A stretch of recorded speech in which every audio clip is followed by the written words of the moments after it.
انا عندي سؤالي هو في حاجات كتيرة قوي غصب عنك انت الملزوم ان انت تعملها، ومش حاجات بسيطة طول اليوم، لا، حاجات طول اليوم انت اللي مفروض ان انت تعملها لان انت اللي قررت ان انت تشيل المسؤولية ديت. في ناس بقى كتير بتجيلك طول اليوم تقولك ايه، لا لا لا لا، ده انت المفروض ان انت تفصل. ما هو انا اضرب نفسي على فكرة، ولو كنت قادرة ان انا افصل لحظة او لحظتين المركب دي مش هتمشي، على انك عارف ومتأكد ان انت لو فصلت هيجي عليك وقت المكنة دي ممكن تقف، ما تقدرش ان انت تمشي فيها، بس انت مجبور ان انت لازم تكمل وتقوم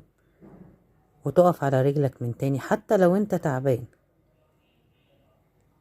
الناس الجميلة دي ما بتعرفش ظروفك،